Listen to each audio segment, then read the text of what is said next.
donner la parole maintenant au dernier intervenant national, Alain Avello, responsable national des Patriotes. Donc je voulais d'abord rassurer Alain, je crois qu'il ne lui arrivera pas ici la mésaventure qui est arrivée à son chef à Paris, où Florian Philippot a voulu boire un coup dans une brasserie et où il a été refusé de boire à cause de ses appartenances politiques. Je pense, Alain, En face, là-bas, il refuse. Là-bas, il refuse. C'est vrai qu'on a un bar en face, là-bas, il refuse de nous servir. Eh bien, faut faire comme l'a fait Florian Philippot. Vous portez plainte. Vous appelez la police et vous portez plainte, c'est un délit. Donc, je suis très heureux de donner la parole à Alain Avello. Je suis très heureux, et Elsa aussi, nous sommes très heureux que les patriotes nous soutiennent sans la moindre ambiguïté, sans, on va dire, les hésitations de quelques-uns, que les patriotes, chaque fois que nous les appelons, soient présents, et peut-être un hommage pour tous les combats menés bien souvent trop seuls par les patriotes sur des sujets essentiels, comme la crise sanitaire il y a 2 ou 3 ans, ou même comme la guerre aujourd'hui qu'on veut nous imposer dans toute l'Europe. Bravo les patriotes! Bravo patriotes! Pierre, t'as bien résumé, oui. Merci beaucoup pour votre présence à nos côtés. Bien sûr.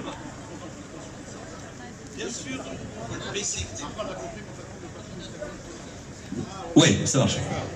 Bien sûr, lorsque Pierre Cassant, après le beau rassemblement du 25 février dernier, m'a proposé de me joindre, mesdames et messieurs, chers amis, à vous, je n'ai pas hésité une seule seconde.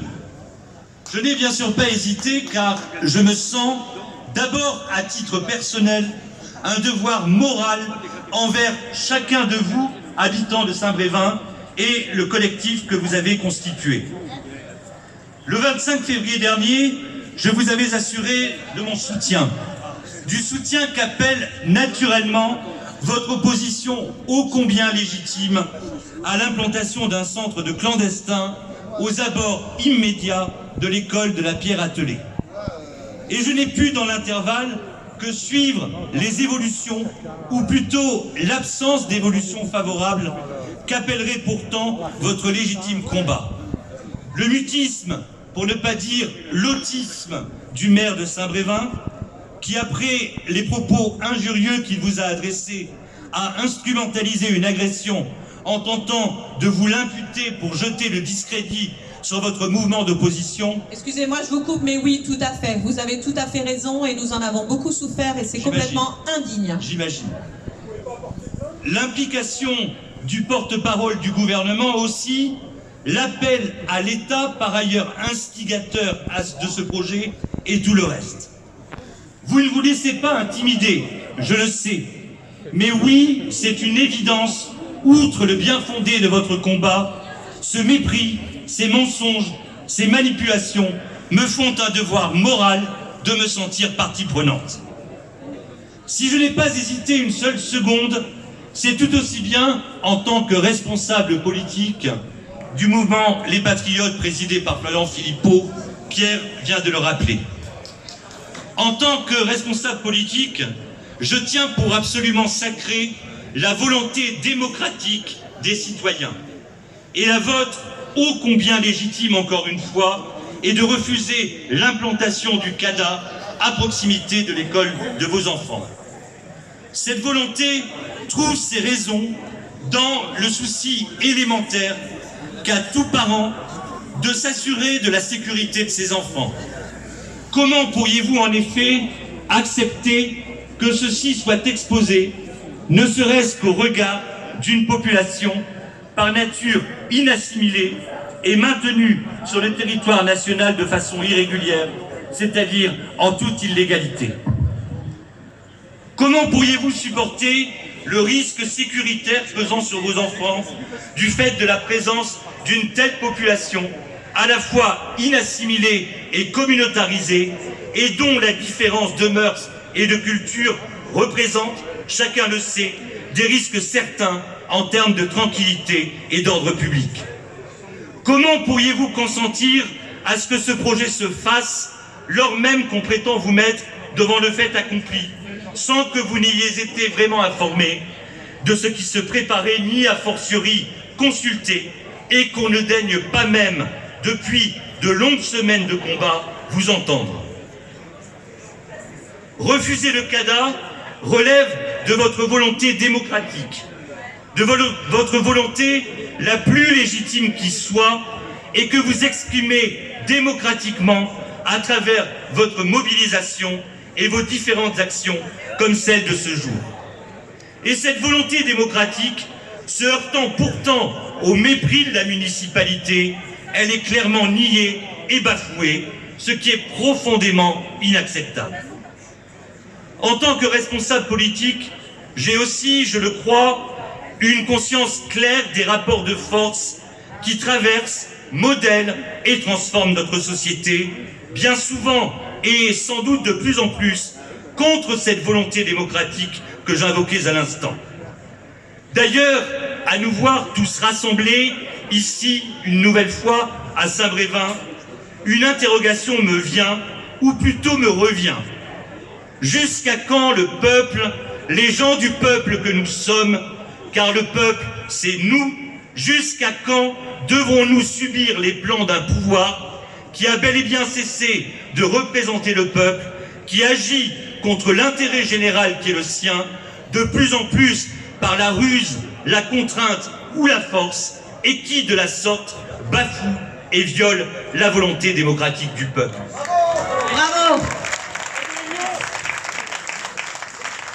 Nous sommes bel et bien, et de plus en plus clairement, entrés dans une ère post-démocratique.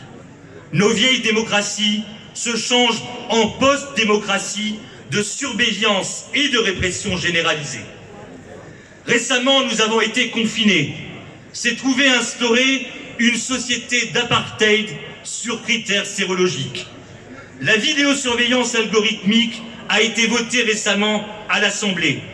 La disparition de l'argent liquide, l'identité numérique, le crédit social se profilent. Le tout au plus grand mépris des libertés publiques et des droits fondamentaux. Tout cela répond à la même logique délétère que celle qui s'emploie à répartir une immigration massive, incontrôlée et largement illégale dans nos territoires autrefois si préservés, jusqu'ici à Saint-Brévin. Selon cette logique, il s'agit d'imposer une telle immigration contre la volonté des peuples, mais aussi au mépris de l'intérêt des pays d'origine et pour tout dire des populations elles-mêmes, tant elle fournit une main-d'œuvre à bas coût, pouvant être mobilisée et employée hors de tout cadre légal et pesant largement à la baisse sur les salaires des nationaux.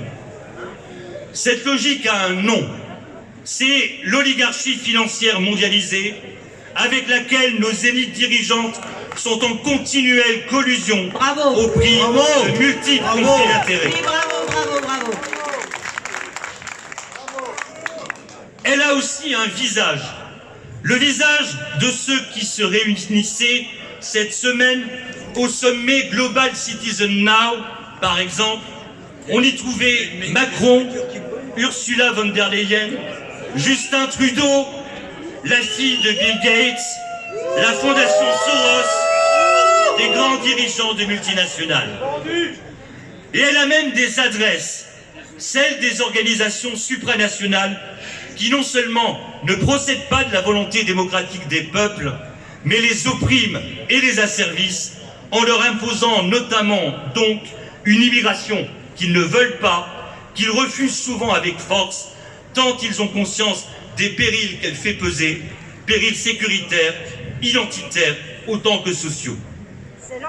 C'est pourquoi chez les Patriotes, mouvement politique, je le rappelais, présidé par Florian Philippot et que je représente aujourd'hui devant vous, nous sommes résolument entrés en résistance et menons le combat contre ces structures supranationales, à commencer par l'Union européenne.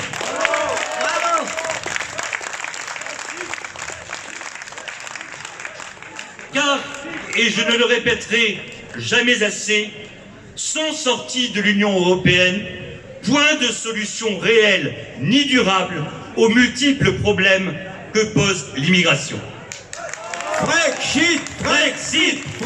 Frexit, Frexit. Frexit.